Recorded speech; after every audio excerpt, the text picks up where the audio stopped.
朋友们，晚上好，我是高维认知。今晚，我想跟你们聊一个稍微有点刺耳，但绝对真实的话题。这个话题可能关乎你为什么总是觉得累，为什么总是觉得时间不够用，甚至为什么你明明付出了那么多善意，却总是得不到应有的尊重。咱们先从一个场景说起吧。不知道你有没有过这样的经历，微信突然闪了一下，是一个800年没联系的老同学，或者是某个只有一面之缘的所谓朋友。开头通常都很客气，在吗？或者兄弟，有个事想请教你一下。你出于礼貌回了个在。紧接着那边发来了一连串的语音方阵，或者是几张模糊不清的截图，问你，我看你最近做自媒体做得不错，能不能帮我看看我这个号怎么起不来啊？又或者是你是做设计的吧，帮我随便 P 个图呗，很简单的，几分钟的事。你看着那些红点，心里其实有点烦，手头的工作正忙着呢。但你转念一想，举手之劳嘛，拒绝了多不好意思，显得我这人多高冷似的。于是你放下了手头正在写的方案，放下了正如火如荼的复习计划，甚至放下了正在陪孩子玩的积木，耐着性子去听那几十秒的语音，去帮他分析问题，去打开电脑帮他修那个所谓的简单的图。半小时过去了，1小时过去了，你把你积累了好几年的经验掰开了揉碎了讲给他听。你告诉他底层逻辑是什么，怎么定位，怎么选题。你甚至还贴心地把自己收藏的工具包发给了他。结果呢，对方可能回了一句轻飘飘的谢了哈，改天请你吃饭。然后就没有然后了。那个改天永远都在日历的背面。更糟糕的是，过了1周，你发现他根本没有按照你说的做，还在原地踏步。又或者他又来了，带着同样低级的问题，理直气壮地再次占用你的时间。这种感觉是不是特别熟悉？我以前就是这样一个人。那时候我觉得乐于助人是一种美德，我觉得只要别人开口了，我就得帮，不然就是我不够朋友。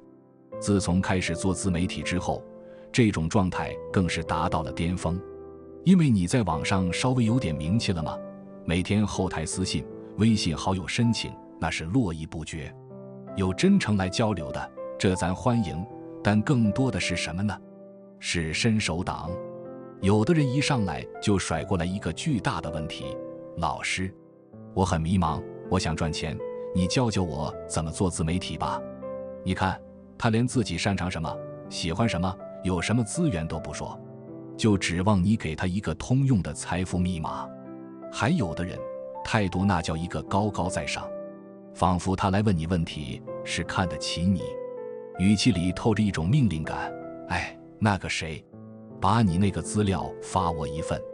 那段时间我真的快崩溃了，我每天睁开眼就被各种琐碎的消息淹没，我的注意力被频繁打断，像切香肠一样被切得碎碎的。我根本没法进行深度思考，也没法写出高质量的长文。我感觉自己像个客服，还是那种随叫随到，没有工资，还要被客户挑剔的客服。我那时候特别焦虑，觉得自己忙得脚不沾地，每天累得像条狗，但回头一看，自己的正事儿一件没干成。我的书稿拖了又拖，我的课程研发停滞不前。直到有一天，我做了一个决定，这个决定彻底改变了我的生活状态，也让我看清了人性的一个残酷真相。我决定开启有偿咨询。我在朋友圈发了一条公告，大意是说，因为精力有限，以后所有的1对1深度咨询都需要付费了。价格定得不低，但也绝对对得起我的时间价值。发出去的那一瞬间，我心里其实挺忐忑的。我想，会不会有人骂我想钱想疯了？会不会大家都把我删了？会不会从此门可罗雀？但你们猜发生了什么？世界一下子安静了，真的就像按下了静音键一样。那些每天追着我问东问西，发语音方阵的人。那些说着改天请你吃饭的人，在看到付费这2个字的那一刻，就像变魔术一样集体消失了。我的微信终于不再从早到晚响个不停，我终于可以安安静静地喝杯咖啡，读完一本书，写完一篇文章。那一刻，我站在窗前，看着楼下的车水马龙，心里突然涌上一股巨大的轻松感，紧接着是一阵深深的寒意。我真正理解了一句话：不要让任何人零成本接近你。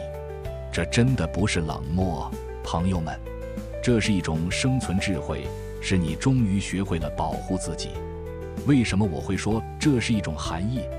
因为我意识到，那些曾经围着我转，看似很热情的人，绝大多数并不是真的尊重我，也不是真的认可我的价值，他们只是因为我很便宜，甚至是免费的。在经济学里有个概念叫机会成本，咱们把这个词儿嚼碎了说说。当你把1个小时花在给那个伸手党讲基础知识的时候，这1个小时就永远的消失了。这意味着你失去了用这1个小时去陪家人的机会，失去了用这1个小时去健身的机会，更失去了用这1个小时去打磨自己核心竞争力的机会。你的时间是有总量的，也是有保质期的。你把最好的精力都耗散在了这些低价值的社交和无意义的琐事上，你就注定没有余力去构建你自己高价值的人生。这就好比你开了一家店，店里的东西全都免费送，那你门口肯定排长队啊，热闹得不得了。但这些人是冲着你的产品来的吗？不，他们是冲着占便宜来的。等你哪天说我要收费了，他们跑得比谁都快，临走前还得啐你一口：呸，什么破玩意儿，还想收钱。这很残酷，但这就是人性。咱们再往深了聊聊，为什么免费的东西往往得不到珍惜？这里面有个特别有意思的心理学现象。行为经济学家丹·艾瑞里做过一个经典实验，他摆摊卖巧克力，一种是高端的瑞士莲，一种是普通的时时乐。当瑞士莲卖15美分，时时乐卖1美分时，大多数人选择了瑞士莲，因为性价比高嘛。但是当他把价格都降低1美分，瑞士莲卖14美分，时时乐免费送的时候，情况发生了惊天逆转，绝大多数人都去抢那个免费的时时乐了，尽管瑞士莲依然非常便宜且美味。这说明什么？说明免费这2个字对人类有着致命的吸引力，因为它意味着零风险、零成本。既然不要钱，那我拿了再说，管它有用没用呢。同理，当你的建议是免费的时候，别人来问你，心里是没有任何负担的。反正问问也不花钱，万一他说对了呢？反正让他帮个忙也不费事，闲着也是闲着。因为获取成本是0，所以他们行动的动力也是0。你想想看，那些免费找你咨询的人，有几个回去真的照做了？是不是绝大多数听完就算了？因为他不需要为这个建议付出任何代价，做不做的无所谓。哪怕你给的是金玉良言，是价值连城的商业机密，在他眼里可能也就是一段普通的聊天记录，随时可以划过去，随时可以遗忘。但是一旦他付了钱，哪怕只是1块钱，性质就全变了。付费代表着一种契约，一种承诺，更是一种痛感。因为付了钱，他会觉得，哎呦，这是我花真金白银买来的建议，我得好好听，我得记笔记，回去我得试试，不然这钱不就白花了吗？你看，这就是沉没成本在起作用。所以我后来发现一个特别有趣的现象，那些真正愿意付费来找我咨询的人，往往是素质最高、执行力最强，也最容易成功的那批人。他们通常会提前做好功课，把问题梳理得条理清晰，发给我一个文档，甚至连背景资料都准备得妥妥当当。他们来找我，不是为了闲聊，而是为了解决具体的问题。在咨询过程中，他们听得特别认真，时不时还会反问确认。咨询结束后，他们会立刻去执行。过一段时间，他们会发来反馈：老师，我按你说的做了，效果真不错，数据涨了多少多少。那一刻，作为输出者，我的成就感是爆棚的。我觉得我的时间花得值，我的经验真的帮到了人。而那些免费的白嫖党呢？你掏心掏肺讲了半天，他可能连看都没看全，或者转头就忘了。你越热情，他越敷衍；你越主动，他越不当回事。这就像那个著名的禀赋效应说的，人们总是高估自己拥有的东西，而低估那些容易得到的东西。你把自己廉价的交付出去，别人自然就会廉价的对待你。这不怪别人，怪我们自己没有守好那道门。所以，朋友们，我想发自肺腑地跟你们说一句：人要自觉金贵。这里的金贵，不是让你傲慢，不是让你鼻孔朝天看人，而是一种清醒的自我认知，一种对生命质量的捍卫。你要明确地知道，你的时间很贵，你的经验很贵，你的情绪也很贵。你不能把这些宝贵的资源无偿地赠予那些不值得的人。这听起来可能有点功利，但真的是为了你好，也是为了对方好。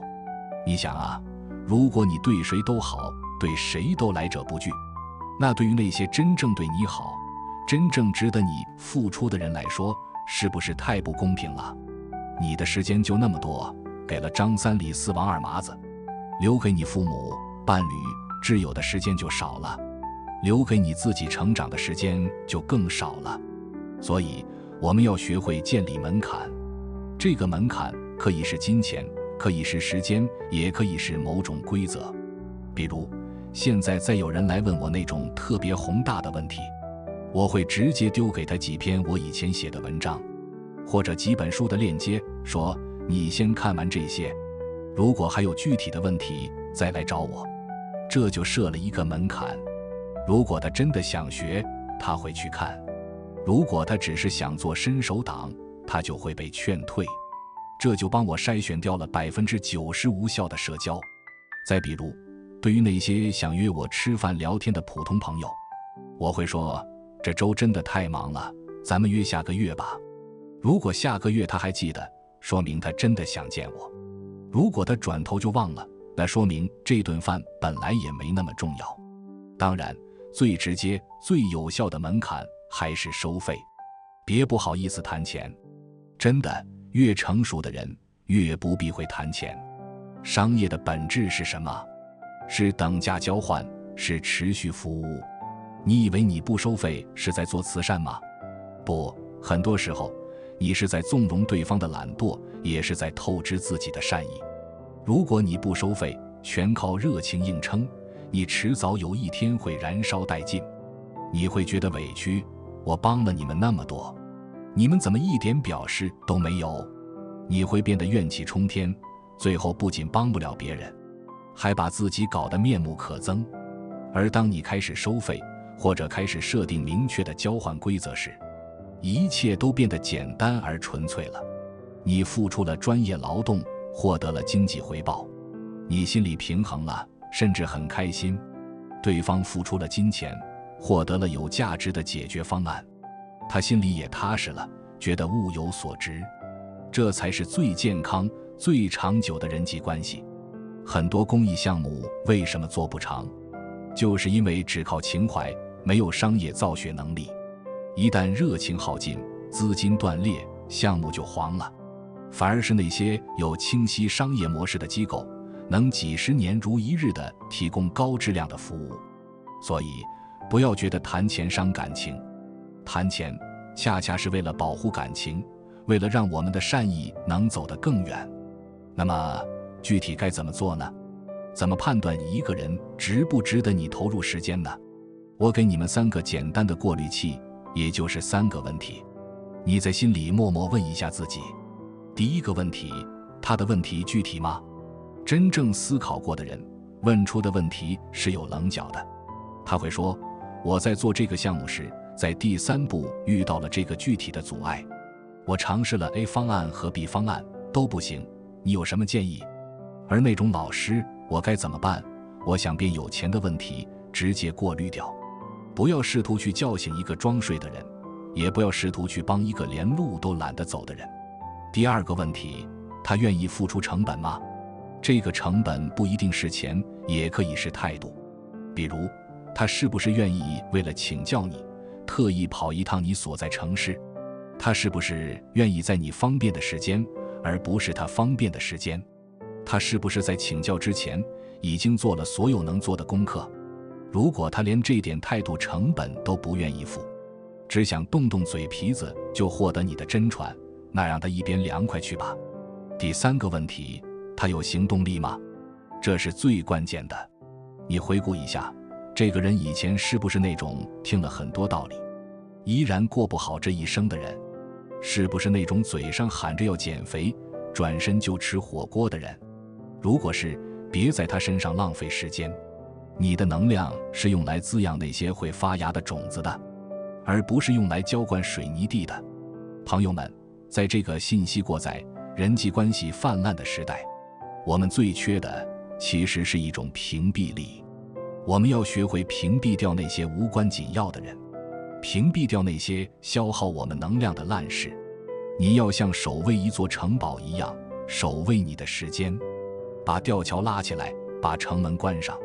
只有那些带着诚意、带着通关文牒、愿意遵守规则的人，才能进入你的领地。当你开始这么做的时候，你可能会失去一些所谓的朋友，你可能会听到一些关于你变得现实了、变得不好说话了的闲言碎语。别怕，真的别怕，这恰恰说明你的筛选机制起作用了。那些被筛掉的，本来就是你生命中的杂质，而留下的才是真金。当你开始金贵自己，全世界都会跟着金贵你。当你开始认真对待自己的时间，别人才会不敢随意浪费你的时间。从今天起，试着拒绝一次无理的请求，试着对那些伸手党说一句抱歉，这个我不方便。试着对你的专业服务明码标价，你会发现天塌不下来，相反，你会感到前所未有的自由和轻松。愿我们都能做一个清醒、独立且昂贵的人，把我们的好留给那些真正懂得珍惜的人。晚安。